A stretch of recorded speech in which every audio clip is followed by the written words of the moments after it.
In this week's episode of Chateau Capers, we're working round the clock to make progress in the Creaky Bedroom. I'm nailing, Jane is stuffing, and we both get a little plastered.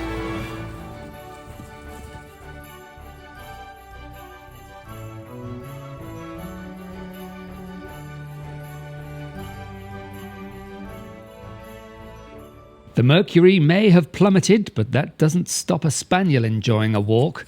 Chateau DIY have been with us again this week, following our progress in the Creaky Bedroom. As they've already filmed us working on the wood panelling, they wanted to see another part of the project. So Jane was insulating the walls of the ensuite, ready for plasterboarding. Do you have a bit of a sweet tooth? You know, was that something that you adored as a kid? I had an incredibly sweet tooth. I know most children do, but I was obsessed with sweetness and chocolate. And it's one of the wonderful things about Belgium is that you could have pain au chocolat for breakfast. So it's a bit of a shock going back to England, and that wasn't available. As Jane reminisced about her childhood in Belgium, I was preparing the plasterboard for the ensuite. In France, I found it really hard to source cement board or tile backer board for the shower enclosures. So I'm using this green stuff, which should do the job so long as it's prepared properly. 'Tis done! So there's waterproof paint on top of the hydrofuge plaster board that we've put up. So it's sort of belt and braces to protect the plasterboard for the tiling. The next morning I was back to work in my slippers. We found that if we leave certain doors open, the pellet stove will send heat up the back stairs and into the Creaky Bedroom. It makes working in this room a little bit more comfortable on a chilly day. The panelling is starting to look great. Jane's panel vision is really starting to come to life. The nail gun really makes the job quicker and easier. It hopefully won't be too long before Jane can get in and start to paint the panelling. I pressed on as far as materials would permit, but I eventually ran out of things to nail, so I moved on to screwing. Yes, it's a double entendre. Or a double entendre since I stack two together. Fun fact, the French don't use the phrase double entendre, it's almost exclusively used by English speakers. So there. The clouds rolled in as the day turned to night, but I was excited to be getting a panel on this wall. I had a bit of an issue cutting the hole for the radiator pipework that ended in me damaging the front face of the panelling, but the decorative strips and edging will mostly cover it. Some wood filler will disguise it, and in any case a radiator will cover it. Because of the uneven nature of the original wall, I had to use foam glue in the corner of this panel. I wedged in pieces of wood to help keep it in place as the glue dried. I'm absolutely exhausted. It's been a really long day, and it's one of those days where I have got a lot done, but it doesn't feel like I've got a lot done because it's been fiddly and I've had a few problems. But the panelling's starting to look quite nice, I think. I've run out of the trim, this trim that's the main edging, which we'll be using the most of. We exhausted our local DIY merchants' stocks of it. We're waiting for them to replenish their stock so we can go and buy more. So I can't do any more edges, which is why these are all a bit unfinished. We're still undecided on what we're doing with the skirting, so I can't even go down and finish those, even if I had the wood, which I've got a few offcuts of. So that's to be decided, and how we're going to mask that fully when it's all put in. Anyway, I don't know. There's things to decide, but it's coming along. And I'm really pleased with how it's looking. But as I look this way, the rest of the room is not looking so good. So I've still got a lot of work to do, but getting this far along. And onto this wall is really good as well. I can't put the next one on until I've finished whatever we've got to do around the lintel to make that good. But for a day's work, it's not too bad. I should feel good about myself. I think I'm allowed a glass of wine. Yes, I think I'm allowed a glass of wine. I'm going to have a glass of wine. The next day, there was a fire in my belly and it demanded progress.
As the day was about progress, we wanted to keep going.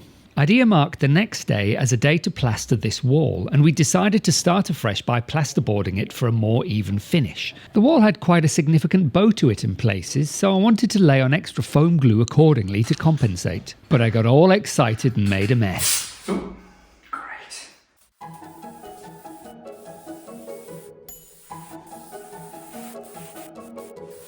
But what we'll do, we'll lift it up like this, and then we'll drop that end down, and then I'll be able to come out, we'll slide it along to meet the wall, then we'll push it up.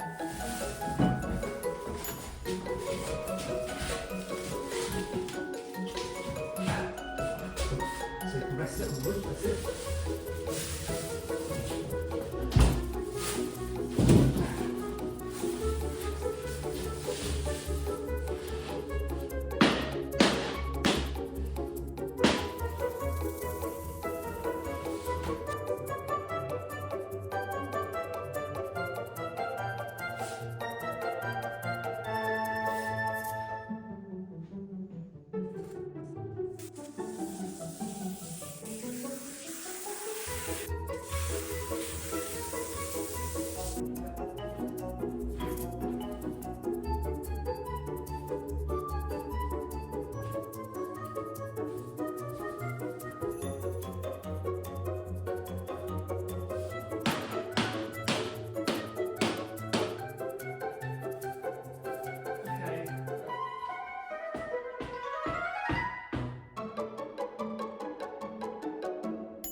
Well, sadly and really frustratingly, I only bought one can of the foam glue, and I didn't realise that I'd need as much of it on these two. So I barely got these two up without running out of. I used the end of the old one, which I thought was empty, but it wasn't. Anyway, we've got two up, but it's 3 and a bit to another one and a bit to finish this wall. And well, I can't do it today, which is a shame because I really want to start plastering tomorrow, which I should be able to do, but not until we've been out again to buy more foam to put the next one up, and etc., and fettle any little bits that need fettling. So tomorrow's going to be a bit of a long day, so I'll have to get up early and make a good start to that. But otherwise, it's doing quite well. The next morning the sun was shining, Lord Percy was surveying his land, and we glued the last of the plasterboard to the wall. Rory then scrim-taped the joints ready to be plastered, but it was the end of the day before he was able to start the actual plastering. Okay, so what time is it now? 3 minutes to 8. I've just mixed up a bucket of plaster, or... I helped. Jane helped. Jane was on the mixing tool whilst I was pouring it in the water. So it's a team effort. But we've mixed this up. It's 3 minutes to 8. This is a French version of a gypsum-based plaster, I believe. It's a Lutece 2000L. The L is for long. I think that means you're meant to have a longer amount of time to work with it, but it's still not that long. So I've sort of got to get on with it. So I don't know how far this will go. But yeah, I'm not a very experienced plasterer. I've done some. My results have been a little mixed on occasion, but I sort of know what I'm doing. Well, we'll find out. Oh, sorry, Jane, the float on the mantelpiece. Could I have that? First one. It's stuck to the wall. Stuck thing is on the wall. Looks like you've got the consistency right. Yeah, hopefully.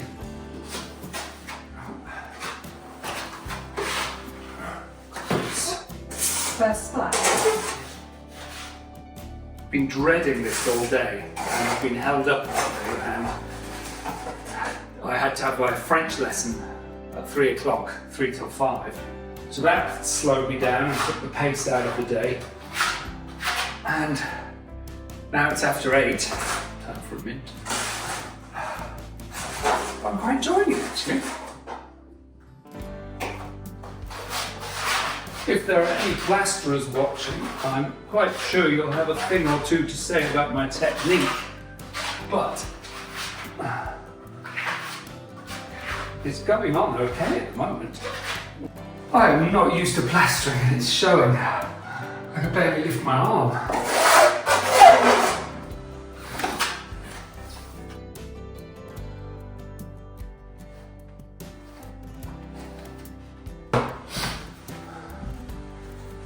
So that is a coat on. And yeah, I could keep fiddling around trying to smooth it out perfectly, but I'm not meant to do that. It's just, it's when you're new to it, you want to keep fiddling. You don't just trust the results and let it go. Anyway, I'm gonna stop now. Okay, 2031. That means I'm very slightly behind schedule. I'm just going to try and do the smoothing down now, try and get this as smooth as possible before I move on to the next one. So,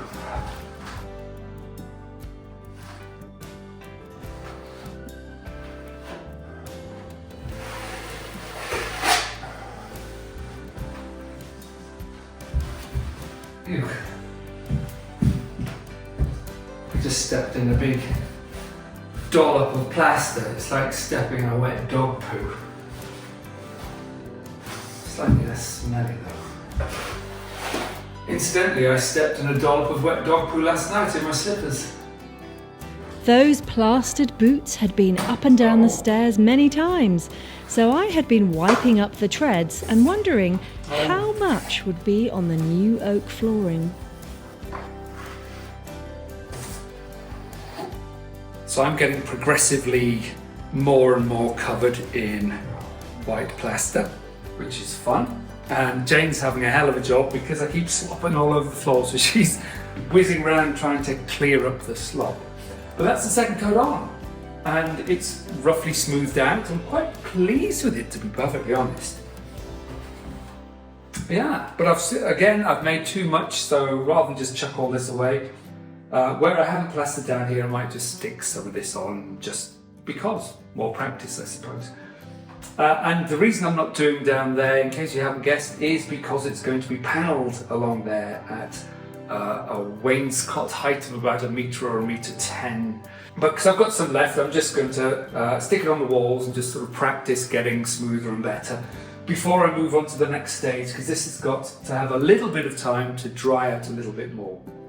Well, it's 8 minutes past 10, and if I did nothing else to this wall, I'd probably be quite happy with it and not criticise myself too badly about it in the morning when it's dry. But I'm going to follow the instructions. I'm going to keep going. We're nearly there, and if I get this one right, then I'll have a really, really lovely wall. Probably the nicest wall in the chateau.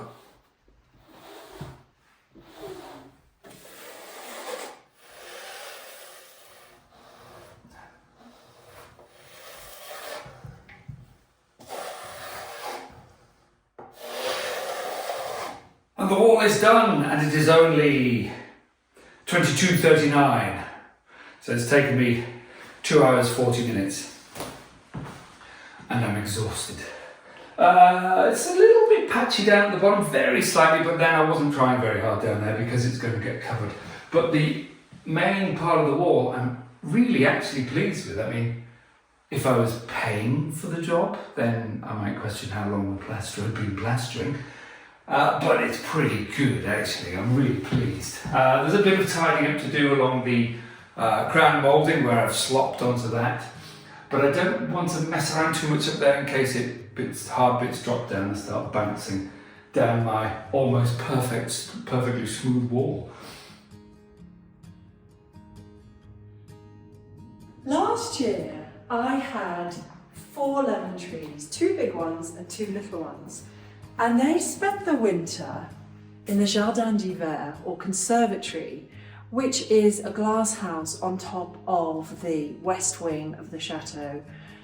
The chateau is not heated through the winter, so this glass conservatory basically got down to the same temperature as outside, so it reached 0 degrees. The lemon trees did not die, but they didn't enjoy the experience. This room, this building, is conceived or converted to an orangerie, designed, you might say, to overwinter citrus plants. And it's the first time we've tried to do that. I've put my little seedlings, my cuttings are here, and they've actually done well. Whereas the parent plants have completely suffered in the heavy frost, and those plants are black.